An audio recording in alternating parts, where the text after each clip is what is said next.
জুলুম এমন এক অন্যায় যা আল্লাহর অসন্তুষ্টি ডেকে আনে এবং মানব জীবনে অশান্তি সৃষ্টি করে।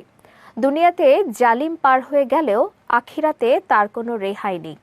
কোরআন ও হাদিসে জুলুমের ভয়াবহ পরিণতি সম্পর্কে স্পষ্ট সতর্কবার্তা দেয়া হয়েছে, যাতে মানুষ ন্যায় ও ইনসাফের পথে ফিরে আসে।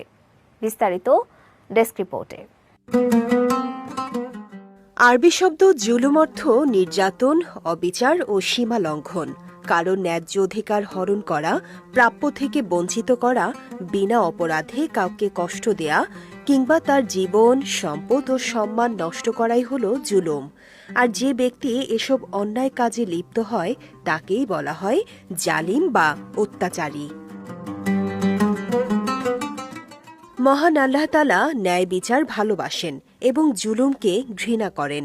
হাদিসে এসেছে, কেয়ামতের দিন আল্লাহ তাআলা একজন মুমিন বান্দাকে একান্তে ডেকে নিয়ে তার গোপন পাপগুলোর স্বীকারোক্তি নেবেন। বান্দা যখন মনে করবে সে ধ্বংস হয়ে গেছে, তখন আল্লাহ বলবেন, দুনিয়াতে আমি তোমার পাপ গোপন রেখেছিলাম, আজ আমি তা ক্ষমা করে দিলাম।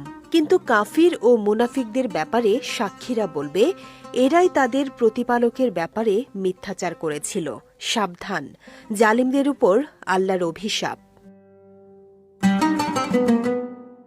ইসলাম শুধু মাজলুমকে সাহায্যের নির্দেশ দেয়নি, বরং জালিমকেও জুলুম থেকে বিরত রাখার আদেশ দিয়েছে।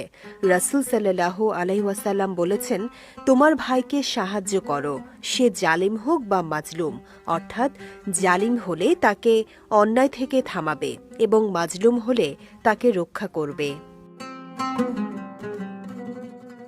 জালিমদের জন্য আখিরাতে রয়েছে ভয়াবহ শাস্তি। রাসূলুল্লাহ সাল্লাল্লাহু আলাইহি ওয়াসাল্লাম সতর্ক করে বলেছেন, মাজলুমের ফরিয়াদ থেকে সাবধান থাকবে, কেননা তার দোয়া ও আল্লাহর মাঝে কোনো পর্দা থাকে না।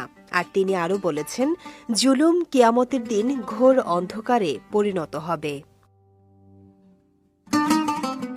পবিত্র কোরআনে আল্লাহ তাআলা ইরশাদ করেছেন, জালিমরা শিগগিরই জানতে পারবে কোন স্থানে তারা প্রত্যাবর্তন করবে।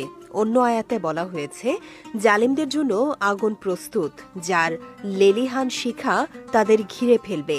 তাদের পান করতে দেয়া হবে গলিত ধাতুর মতো ভয়ঙ্কর পানীয়। অতএব দুনিয়াতে জুলুম থেকে বিরত থাকা এবং ন্যায় ও ইনসাফ প্রতিষ্ঠায় একজন মুমিনের প্রকৃত দায়িত্ব।